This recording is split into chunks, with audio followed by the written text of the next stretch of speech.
Mbolani à tous, chers compatriotes.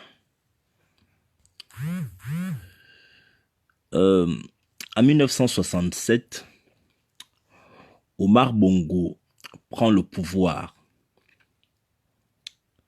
Sans passer par la case élection, il devient le président du Gabon. Il accède à la magistrature suprême.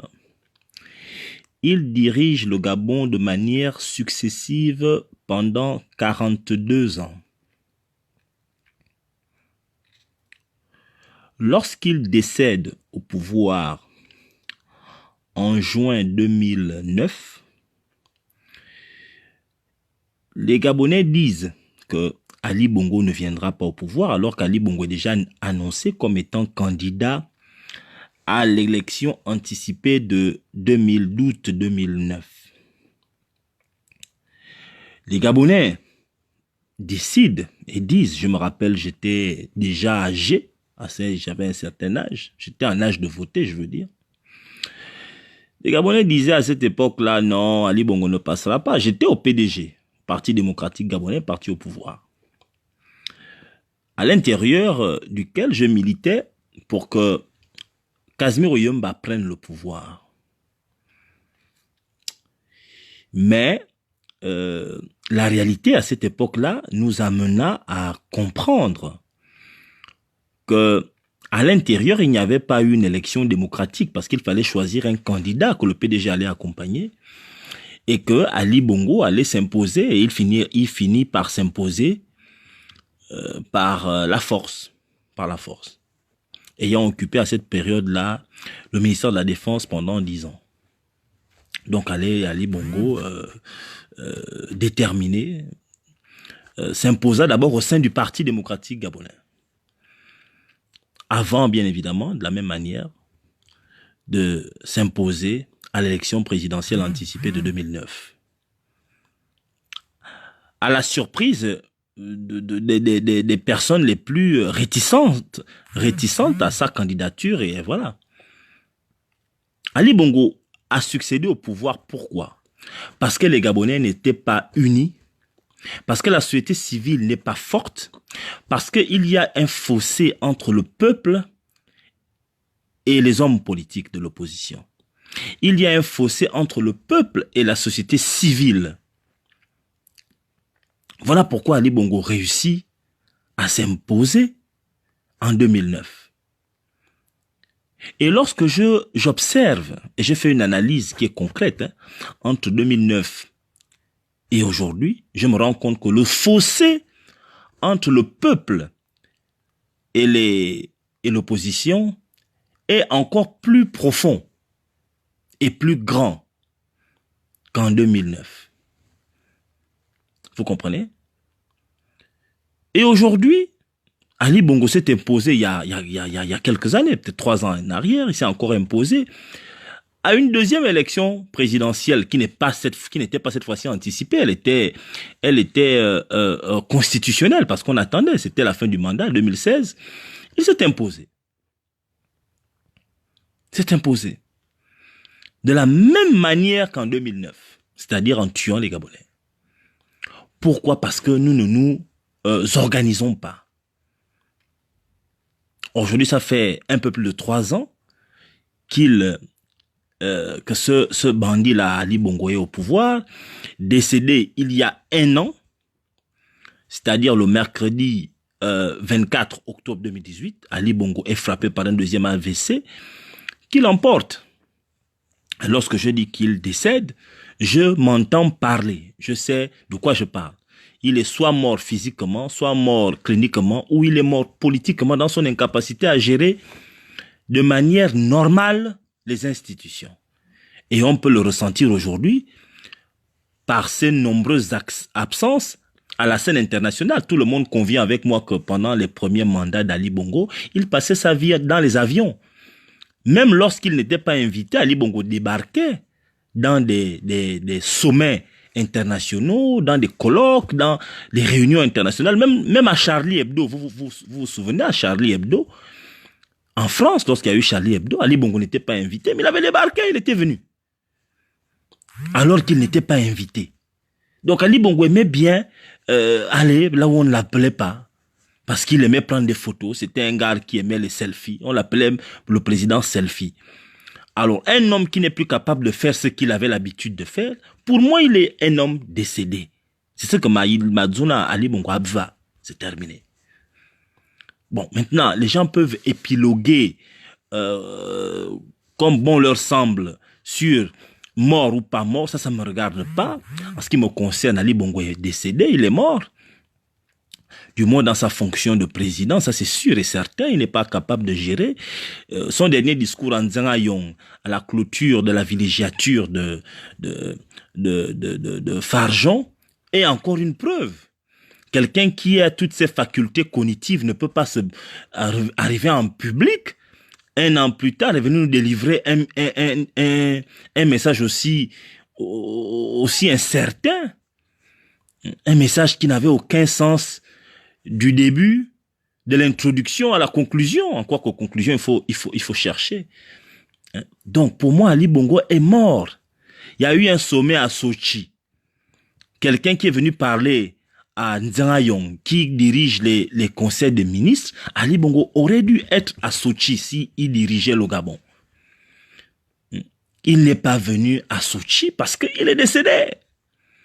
Bon, vous pouvez parler comme vous pouvez parler. Ali Bongo est mort. Vous comprenez? Ali Bongo, pour moi, n'existe pas. C'est d'ailleurs la raison pour laquelle la dictature est aussi instable. Très instable. Si on peut en juger par le nombre de remaniements ministériels, de réaménagements ministériels, les gens qui ont des zingues à gauche, à droite, un pouvoir qui est stable ne procède pas à autant de remaniements ministériels. C'est la preuve palpable d'une instabilité dictatoriale ou de la dictature. Vous comprenez? Moi, je vous le dis comme je l'entends. Maintenant, n'en déplaise à mes frères ou à mes détracteurs, c'est cela. C'est comme ça que je vois les choses. OK? Donc, aujourd'hui, nous sommes dans une situation où Ali Bongo est mort. À l'intérieur de la dictature, il y a une véritable course au pouvoir.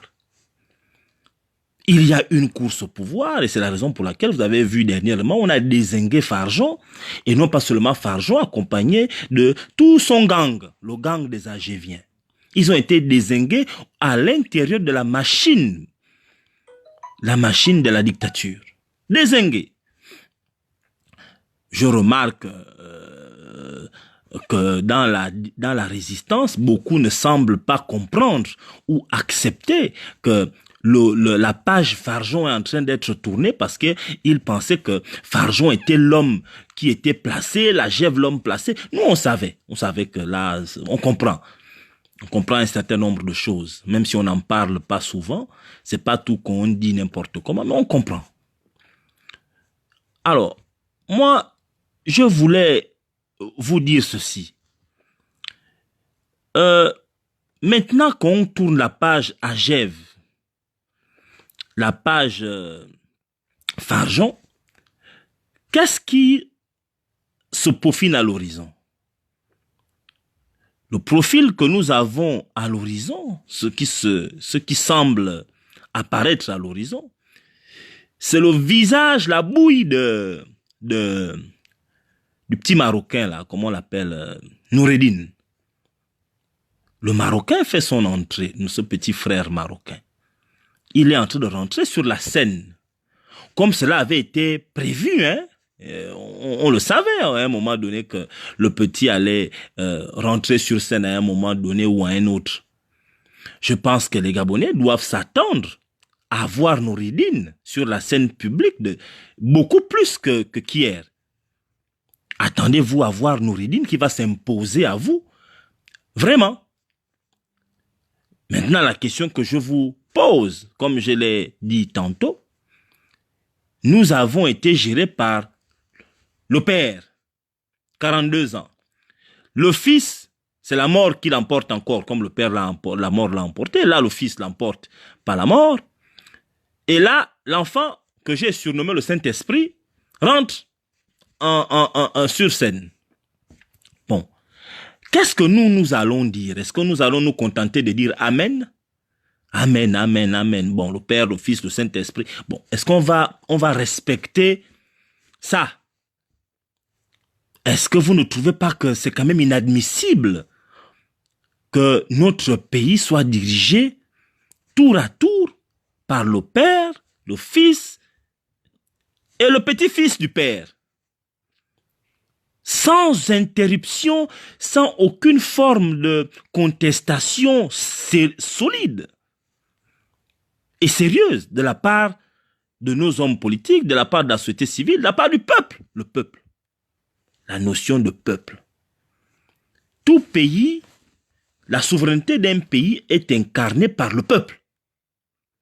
Le peuple. C'est le peuple qui vient de chasser le président bolivien. Le peuple. Le peuple vient de chasser le président bolivien. Nous sommes là, on rigole. Bon, qu'est-ce que nous allons faire? Quelle est la préparation qui est la nôtre? Je vous soumets cela sans moralisation. Je ne veux pas être moralisateur, mais vraiment, ce n'est pas mon objectif. C'est juste vous interpeller sur une situation assez grave. Bon, aujourd'hui, j'ai reçu un coup de fil. Mon grand frère, Landry Amiang, m'a appelé. Landry Amiang, var me lem. Bien évidemment, temilang. Bivarman Kobema, venina presque à Ourankola, bien un col. Nous avons échangé longuement, Landry Amiang et moi. Il m'a d'ailleurs, nous avons parlé un peu du Gabon. Précisément, nous avons parlé de la conférence de presse du combattant Massavala, Frédéric, et qui disait qu'il allait se battre pour obtenir la libération des prisonniers politiques. Landry m'a fait promettre de passer le message suivant. Il a dit que, messire, l'engagement politique est personnel. Même si le combat est collectif, l'engagement est personnel.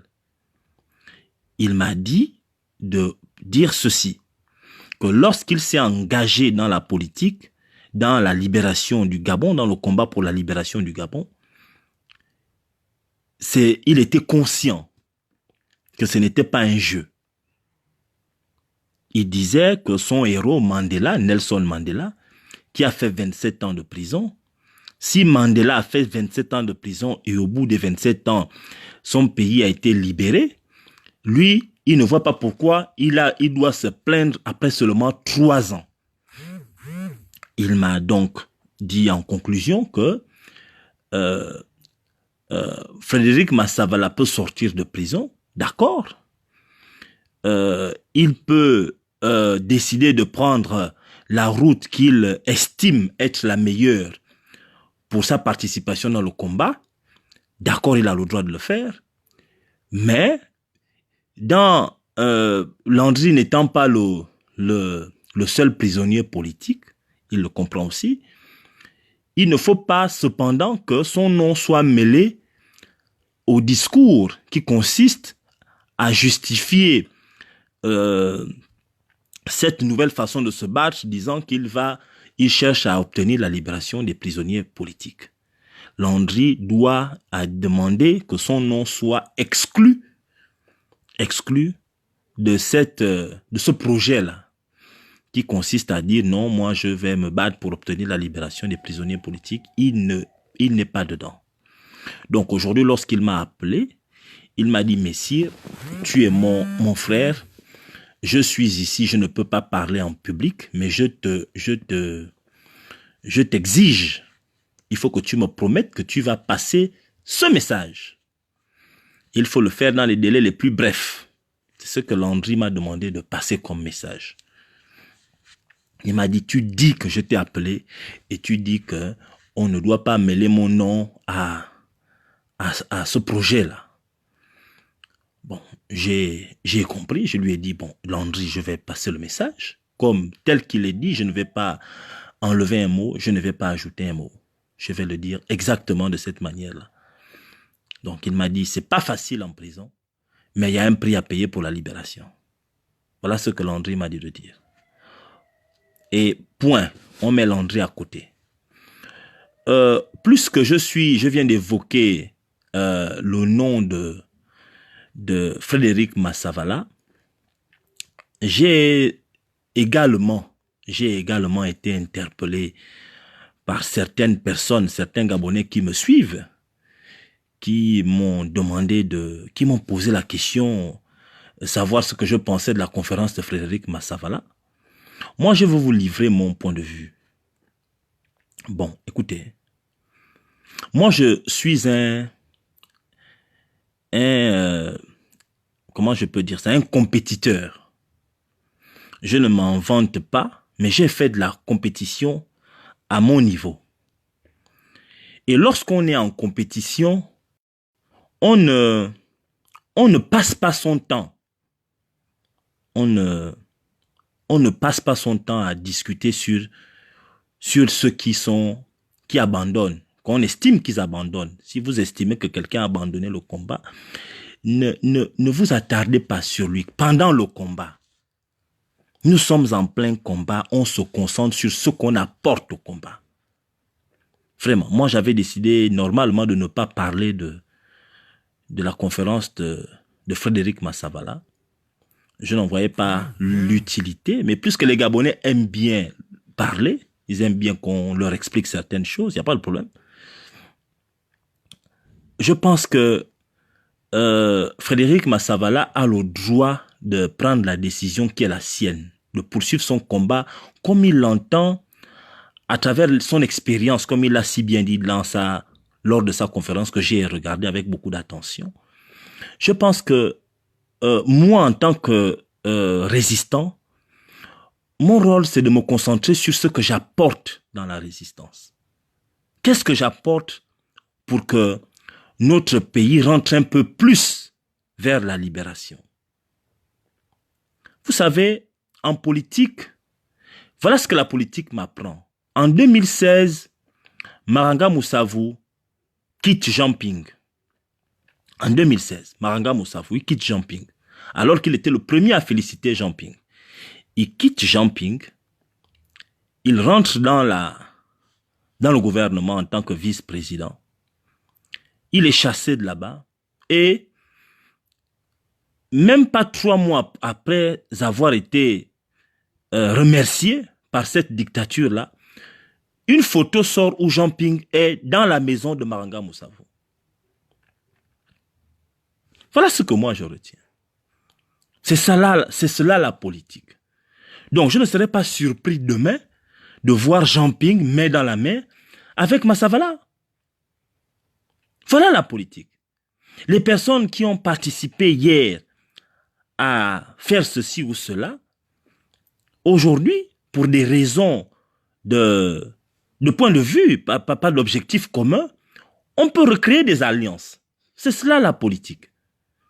C'est pourquoi je ne vais pas perdre mon temps à venir insulter Massavala ou bien à venir dire « Oh, Massavala ceci ou Massavala cela ». Non, ça ne m'intéresse pas. Ce qui m'intéresse, c'est de me demander chaque jour qu'est-ce que je peux faire aujourd'hui pour réveiller la population, pour que la population fasse. Les Gabonais se comportent comme les Boliviens se sont comportés pour chasser leur président. Voilà en ce qui me concerne. Je ne cherche pas à savoir s'il a raison ou s'il n'a pas. C'est pas ça qui m'intéresse. Ne perdons pas le temps sur des choses qui ne nous emmènent pas vers notre objectif commun.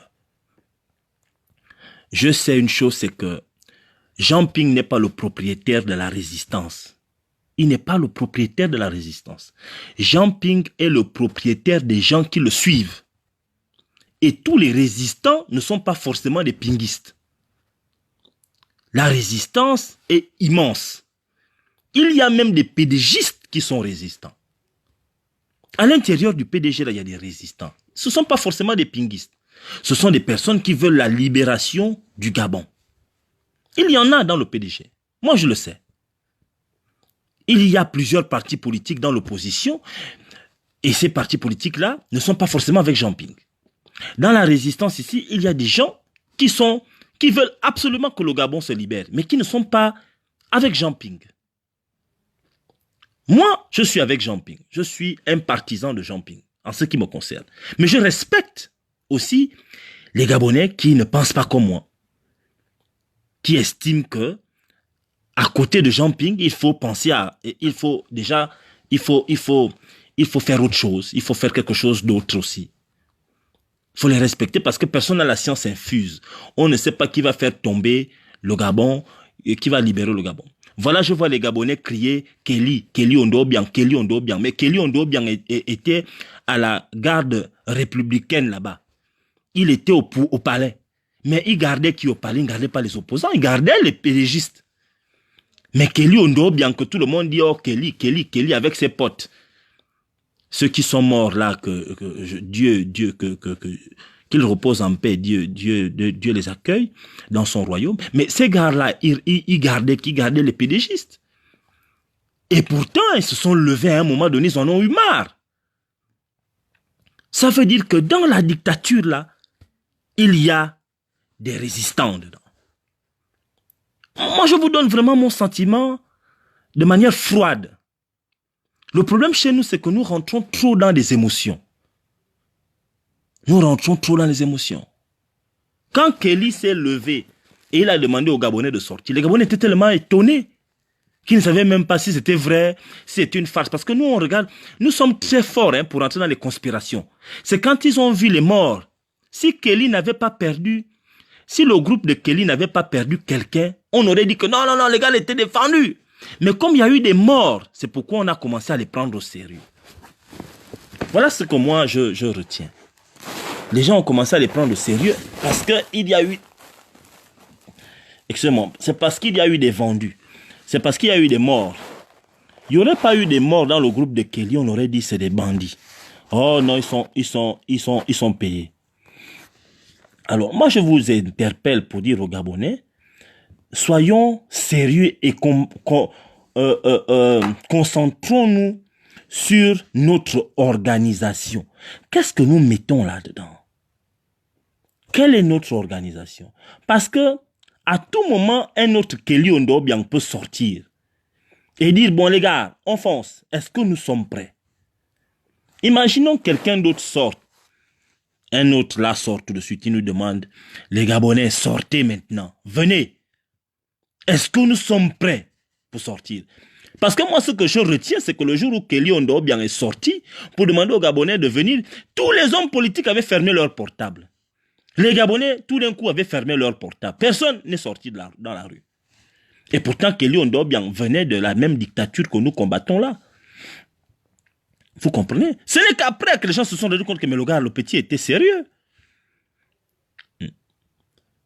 C'est pour dire que nous devons monter en régime.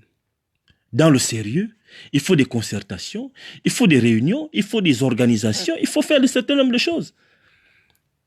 Il ne faut pas rester chez vous en train de chercher, faire la police. Il n'y a pas quelqu'un qui délivre un certificat de résistance ou bien d'aptitude à la résistance. Personne n'a le quitus pour décider qui est résistant, qui n'est pas résistant. Les gens ont le droit d'arriver, de partir. Moi, voilà mon avis. Massavala, qu'on le dise ou on le veuille ou pas, Massavala a fait quand même 19 mois de prison. Je ne connais pas beaucoup parmi nous là qui avons même déjà été dans la prison centrale. Il était là-bas. Il était là-bas. Parce que, vous savez mes frères, nous ne savons pas psychologiquement s'il est bien, s'il est en forme, s'il est malade. Nous ne connaissons rien. Voilà les autres qui sont en tôle en ce moment. Demain, je crains que demain, peut-être qu'on va faire la même chose à Bertrand Zibi. On dit Bertrand Zibi sort, Bertrand Zibi doit sortir. Mais quand Bertrand Zibi va sortir, imaginons qu'il décide de ne pas suivre Ping. On va faire quoi? On va faire la même chose, on va lui crier dessus. On va l'insulter. Si Landry Amiang sort de prison demain, et Landry Amiang décide qu'il ne suit pas Ping, vous allez faire quoi? On va l'insulter. Si Patrick Oyougou sort demain de tôle, et il décide qu'il ne suit pas Ping, on va faire quoi? L'insulter. Mes frères, allons-y à un autre niveau de réflexion, à un autre niveau d'organisation. Ne soyons pas victimes de notre incapacité à passer à l'échelle supérieure en nous concentrant sur des gens, ce que moi j'appelle des cibles faibles.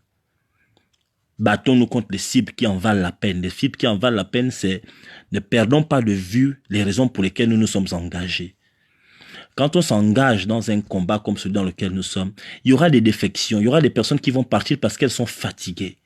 Il y a des personnes qui vont partir parce qu'elles sont déçues, elles s'estiment qu'elles ont reçu un mauvais traitement. Ça peut arriver. Moi, j'ai fait des compétitions, des Coupes d'Afrique où il y a des joueurs qui abandonnent. Il y a des gens qui te disent que quelqu'un, il y a même des fois, le gars n'est pas rentré au terrain, le coach le regarde, il dit il ne peut pas rentrer parce qu'il a le lien, il a peur. Il faut continuer. Vous comprenez? Ceux qui décident de partir, allons-y à un niveau d'organisation supérieur. Prenons exemple sur les Boliviens. Les Boliviens sont sortis. Ils ont chassé leur dictateur. Est-ce qu'ils ont eu besoin d'une force étrangère? Non. Ils se sont mobilisés, ils se sont formés, ils ont décidé d'investir les rues ensemble et ils ont chassé les gars. C'est pas normal que chez nous, les commerçants qui sont majoritairement nos frères étrangers arrivent à être unis dans notre pays et nous ne sommes pas capables de nous unir. Nous passons le temps à nous insulter, nous invectiver, nous faire des critiques. Le Congo, ça, les uns critiquent les autres, faire de mauvaises informations. C'est pas bon, ça. Nous devons critiquer la dictature. C'est la dictature notre objectif. C'est eux qu'il faut critiquer matin, midi et soir. C'est eux qui gèrent le Gabon. Ping ne gère pas le Gabon. Ne demandez pas, Ping n'est pas obligé, je dis bien, il n'est pas obligé de soigner les malades. Il n'est pas obligé de le faire. Les personnes qui sont obligées de soigner les malades, ce sont les gens qui sont au pouvoir parce qu'ils gèrent l'argent, ils gèrent notre argent à tous. C'est eux. C'est pas Ping. Moi, j'ai posé la question à certains résistants. Si Ping meurt tout de suite, on fait comment? Je touche du bois, je ne lui souhaite pas la mort, au contraire.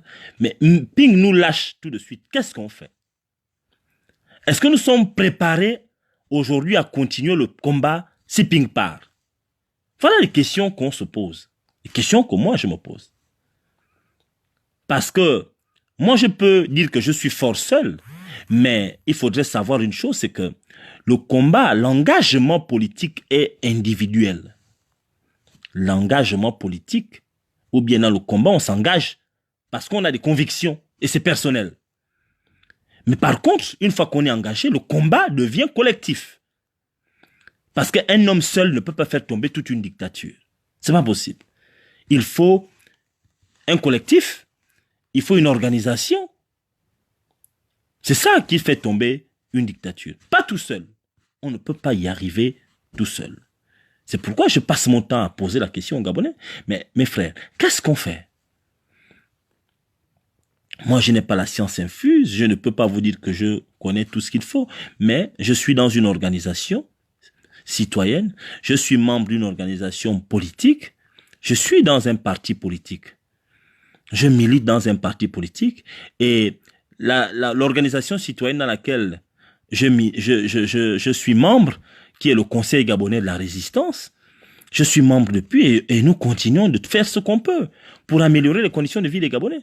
Et les conditions de vie de l'amélioration passent par enlever les voyous qui sont au pouvoir. On ne peut pas y arriver tant que ces voyous-là sont au pouvoir. Je suis encore membre d'un parti politique qu'on appelle les souverainistes et écologistes. Je ne parle pas au nom, là je ne suis pas en train de parler au nom ni du Conseil gabonais de la résistance, ni des souverainistes, le parti dans lequel je milite, mais je parle en tant que Gabonais en ce moment. Je parle en tant que... Tout ce que je dis là, c'est en tant que Gabonais. Je dis aux Gabonais, il faut vous engager. Et dans l'engagement, il faudrait qu'on arrête de jouer les attentistes. Quand on est engagé, on ne peut pas rester là seul à attendre. Il faut être des valeurs ajoutées. Quand tu rentres dans un parti politique ou dans une association, tu dois être une valeur ajoutée. Une valeur ajoutée, ça veut dire que tu dois faire des propositions, tu dois initier des projets. Voilà, il faut faire quelque chose, il faut faire bouger les rangs. Il faut faire bouger les rangs. Le problème chez nous, c'est que nous avons aussi des capitaines ou des leaders qui enferme les militants pour ne rien, qui enferme l'esprit d'initiative. On ne peut rien initier parce que certains estiment que non, il ne faut pas bouger, il faut attendre, il faut laisser les gens. Si vous tuez le génie des gens, vous n'allez pas y arriver. Vous n'allez pas y arriver. On ne sait pas qui peut décanter la situation. Je pense que le combat est loin d'être terminé. Au contraire, je pense que nous avons avancé. Je pense que nous avons énormément avancé. Nous continuons d'avancer. Petit à petit, nous avons choisi malheureusement le chemin long, le chemin de la négociation, le chemin de la ruse. C'est le long chemin. Et c'est un chemin fatigant. J'avais dit à mes frères lorsqu'on commençait, nous sommes en décembre-janvier 2016, allant vers 2017, je leur avais dit, bon les gars, il y a deux façons de gagner ce combat. Il y a le court terme, le moyen terme et le long terme. Le court terme, c'est aller directement au front. On se bat et on finit par gagner.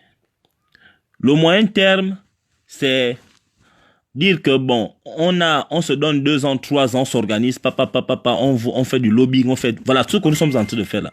Nous sommes dans un processus de moyen ou de long terme. Et ce processus-là, on va avoir des gens qui vont partir, on va avoir des gens qui vont arriver, des gens qui vont partir, des gens qui vont arriver. C'est inévitable. C'est la différence entre un match. Le court terme, c'est un match. Le moyen terme, c'est le championnat. Vous comprenez? Soit tu t'engages pour gagner un match, soit tu t'engages pour gagner le championnat. Donc, la différence qu'il y a entre une guerre et un combat. Parce qu'une guerre peut avoir plusieurs combats. Bon, donc, je disais aux Gabonais qu'il va falloir qu'on sache où on veut aller. Organisons-nous, mobilisons-nous, arrêtons de nous juger ou faire la police entre nous. Laissez les gens faire ce qu'ils veulent. S'ils veulent partir, laissez-les partir. Occupons-nous de ce que nous, on apporte dans la lutte. Quel est notre apport dans la lutte? C'est ce qui est important, qui devrait susciter notre intelligence, notre capacité de réfléchir, notre capacité à mener les choses. Qu'est-ce que nous, on apporte dans la lutte? C'est comme ça. Arrêtons de penser que Dieu va venir de je ne sais pas où venir libérer le Gabon. Voilà Dieu qui a mis Ali Bongo mort comme il est mort là. On n'arrive toujours pas à y avancer. Pourtant, Dieu nous a donné une aide. D'aucuns pensent que c'est Dieu qui a fait ça. D'autres disent c'est le Bouti, d'autres disent c'est le Ndjobi, d'autres disent c'est les Maranga. Bon, c'est bien. Tout ça là, c'est la même chose. Bon, mais malgré ça, que ce soit Dieu qui a mis Ali Bongo mort là, que ce soit le Bouti, que ce soit le Ndjobi, que ce soit les Mabundi, que ce soit le Dissoumba, je ne sais pas, le Mouiri, je sais pas, tout ce que vous voulez. Bon, est-ce que nous en avons profité aujourd'hui? Est-ce que nous en avons profité? La preuve, c'est que voilà, Farjon, qui nous a géré pendant 1 an, il nous a géré pendant 1 an, Farjon. Il a géré les gens pendant 1 an. Pourquoi? Parce que nous sommes incapables. Nous ne sommes pas capables de nous mettre ensemble. Nous n'avons pas été capables de nous mettre ensemble comme un peuple et dire non. Mieux, nous avons accompagné. Nous l'avons accueilli en province. Nous lui avons même donné des terrains. Il nous a demandé, donnez-moi un terrain. Il est parti de là avec 9 terrains minimum. Nous n'agissons pas comme un peuple agit. Comme un peuple qui veut passer à autre chose. Nous n'agissons pas comme ça. Nous aimons celui qui nous fait mal. Nous nous attaquons aux plus faibles. Nous nous attaquons aux faibles. Nous ne savons pas nous attaquer à celui qui est fort. Il faut que ça cesse. Nous ne pouvons pas nous passer le temps à dire nous sommes des panthères ou les panthères. Les panthères ne sont pas seulement les footballeurs. Est-ce que ce sont les footballeurs qui sont des panthères ou bien c'est tout chaque Gabonais qui est une panthère? Il faut que les Gabonais décident qui est finalement qui est la panthère au Gabon. Est-ce que ce sont les footballeurs les panthères ou bien c'est tous les Gabonais qui sont des panthères? Ce qui est panthère et qui n'est pas panthère au Gabon? C'est une question importante qu'il va falloir se poser, qui nécessite une réponse immédiate. Tu ne peux pas t'appeler panthère et puis tu es chez toi en train d'attendre que quelqu'un vienne te libérer. La panthère n'attend pas qu'on vienne de la manger. La panthère elle se fâche dans la forêt. Vous comprenez? Il faut qu'on décide ce qu'on fait. Parce qu'Aubameyang aussi va dire, bon, vous m'appelez panthère quand il s'agit de défendre le Gabon à la CAN, mais je ne vous vois pas faire les panthères quand il s'agit de libérer aussi le Gabon du désordre dans lequel le Gabon se trouve. Bon, donc il va falloir quelque chose. Il y a quelqu'un qui me dit en Afrique du Sud, c'était Nelson Mandela. En France, c'était Napoléon. Pour le Gabon, il nous faudrait un fil conducteur pour être mieux organisé et efficace. Bon, à ce frère-là, je voudrais lui dire ceci. Que lorsque Nelson Mandela était en prison, pendant 27 ans, ce n'est pas lui qui organisait la lutte. La lutte avait continué. Pourquoi? Parce que l'ANC était une structure organisée. C'est pourquoi, si l'ANC n'était pas organisée, Mandela serait mort en prison. Mandela serait mort en tôle.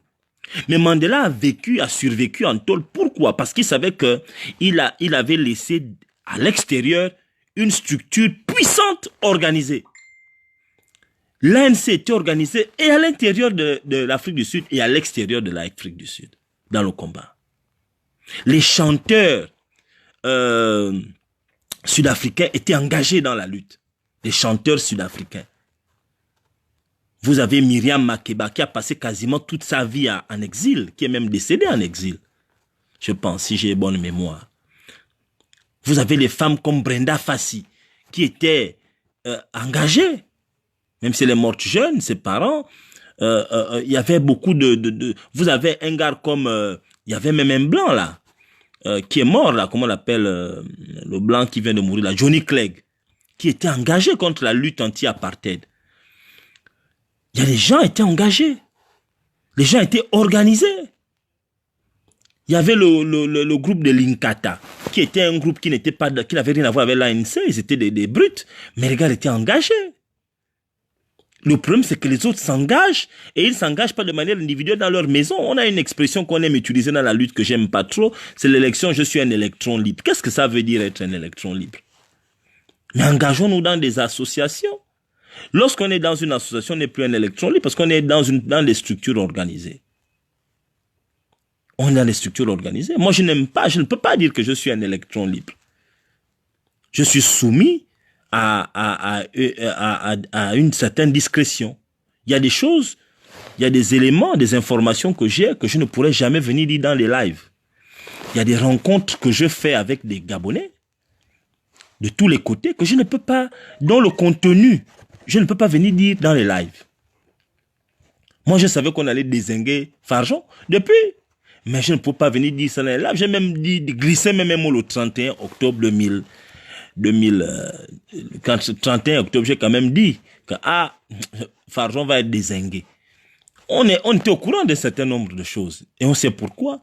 Sauf que c'est pas tout qu'on peut venir dire. C'est pas tout. Il y a des pédégistes qui sont là que je rencontre. Je ne peux pas venir dire des choses que je leur dis ou bien qu'ils me disent. Quand on bavarde. Donc, je veux dire une chose aux Gabonais, c'est qu'il va falloir qu'on se batte. Il va falloir sérieusement qu'on se batte. On ne peut pas laisser les choses comme ça. C'est notre pays. Si on blague, moi je vous le dis clairement, si nous blaguons, c'est Noureddine qui sera le président du Gabon. Noureddine sera le président du Gabon. Si nous blaguons, hein, moi je vous le dis clairement comme je l'entends. Nous sommes en train de blaguer, Noureddine est président du Gabon.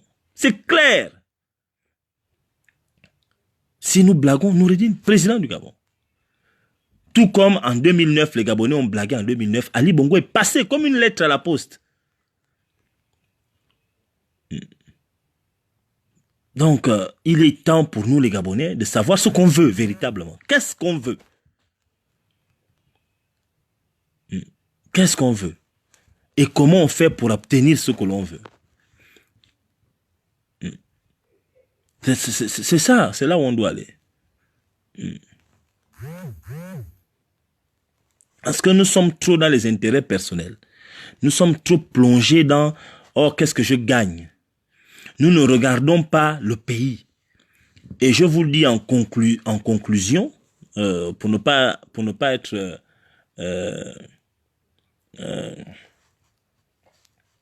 pour ne pas être très long, je vous dis en conclusion ceci.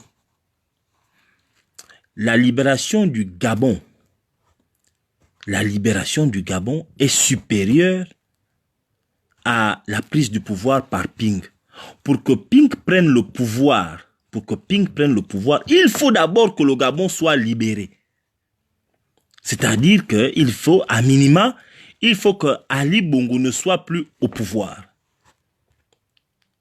Il faut que le PDG ne soit plus au pouvoir, à minima. Si le PDG n'est plus au pouvoir, là, à partir de ce moment maintenant, on peut mettre Ping au pouvoir.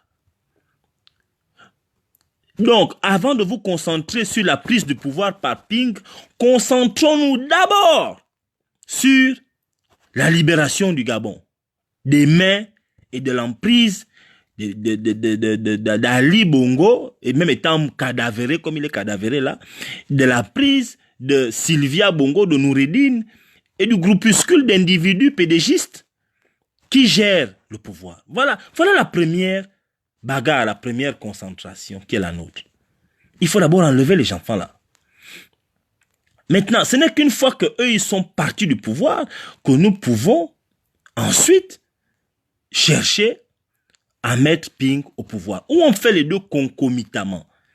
Bien entendu, en retenant que la priorité des priorités, c'est d'abord enlever les gars là du pouvoir. Ça entraîne quoi? Ça entraîne que vous pouvez détester quelqu'un. On peut détester quelqu'un, mais si la personne que je déteste est en train de se battre pour enlever les gars là du pouvoir, à partir de ce moment, nous avons un objectif commun. Je ne l'aime pas, oui, je ne lui fais pas confiance, mais je sais qu'il est en train je peux voir par rapport aux actions qu'il pose qu'il veut dézinguer les gens là. Donc je ne l'attaque pas. Même si je ne l'aime pas. Je ne l'aime pas. Il y a beaucoup de gens dans la résistance là, certainement que je n'aime pas. Bon, c'est une façon de dire, hein. Moi je déteste pas les gens, mais il y a des gens que je déteste pas. Bon, il y a des gens qui m'insultent même dans la résistance, que je ne réponds pas pourquoi. Parce que je sais que bon, le gars là m'insulte, mais il est quand même de mon camp parce qu'il est en train de chercher à faire tomber ses gars. Donc je n'ai pas besoin de répondre. Tout ce qu'il raconte là, je ne me concentre pas sur ça. C'est pourquoi vous voyez souvent je ne réponds pas. Je réponds quand j'en ai marre ou bien quand on me demande de répondre. Sinon, normalement, je dame. Comme on dit au pays, je dame. Vous comprenez? Donc, il va falloir qu'on se batte. Il va falloir qu'on se batte. Il va falloir qu'on sache de manière prioritaire et de manière organisée où on va, comment y arriver. Parce que j'ai l'impression que beaucoup de Gabonais sont perdus, surtout depuis qu'on a dézingué Alianga avec ces Agéviens. Beaucoup ne savent pas contre qui on se bat. J'ai posé la question que là, on a dézingué Alianga et Farjon. Et on a dézingué Farjon et ces frangins de la Gève. Bon, qui a été à la manœuvre? Les Gabonais ne savent pas comment répondre. Ça s'est passé comment? Pourquoi est-ce qu'on a dézingué Farjon et les Agéviens? Est-ce que nous sommes... Parce que vous qui êtes dans les associations, voilà des réunions qu'il faut tenir. Voilà les réunions qu'il faut tenir. Pourquoi on a dézingué Farjon? Pourquoi on a dézingué les Agéviens? Qui était à la manœuvre? Qui est à la manœuvre? Qui gère le Gabon? Tout cela, ça requiert une réflexion approfondie. Vous savez, si tu ne connais pas tous les animaux qui vivent dans le fleuve, lorsque tu vas te noyer, tu peux penser que le crocodile vient pour te sauver. Hein? Parce que tu ne connais pas le rôle du crocodile dans l'eau. Quand tu ne connais pas les animaux qui vivent dans le fleuve et que tu es en train de te noyer ou bien tu es en train de traverser le fleuve à la nage, tu peux penser que le crocodile vient t'accompagner ou bien vient te sauver la vie.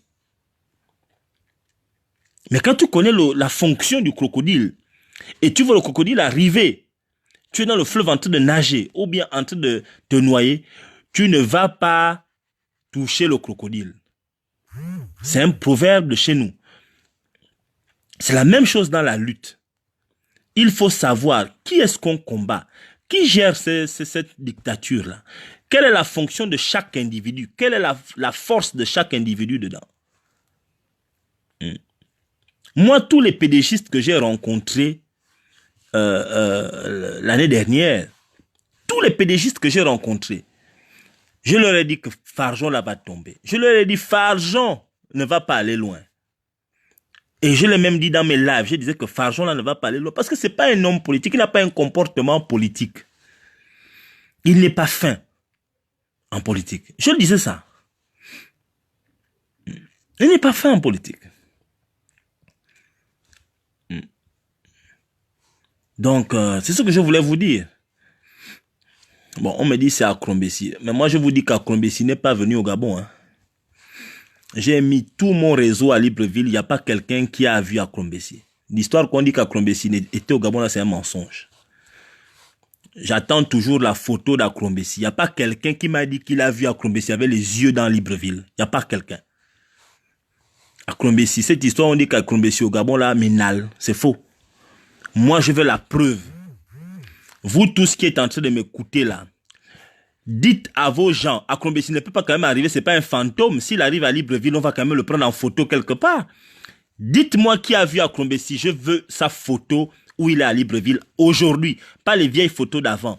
Une photo là où il est en train de marcher avec sa canne parce que nous savons comment il marche actuellement. Montrez-nous une photo d'Akrombessi à Libreville. Akrombessi n'a plus mis les pieds à Libreville. Je peux vous en dire plus, je ne vais pas en dire plus aujourd'hui. Mais cette histoire, Akrombessi n'est pas à Libreville. Akrombessi n'est pas à Libreville. Je suis en train de me renseigner. Nous avons chacun son réseau. Moi, je n'ai peut-être pas la science infuse. Peut-être que vous avez plus d'informations. Mais moi, j'aimerais savoir si quelqu'un, vous avez un frère qui l'a vu, dites-lui de prendre Akrombessi en photo et nous envoie ça sur le net. On va voir Akrombessi à Libreville. Akrombessi, quand même, c'est pas un fantôme. Akrombessi est un peu grand, gros, noiro, avec une canne. S'il est à Libreville, il marche en Robocop. On va quand même le filmer. Filmez-le. Voilà. En tout cas, je pense que j'ai dit ce que j'avais à dire.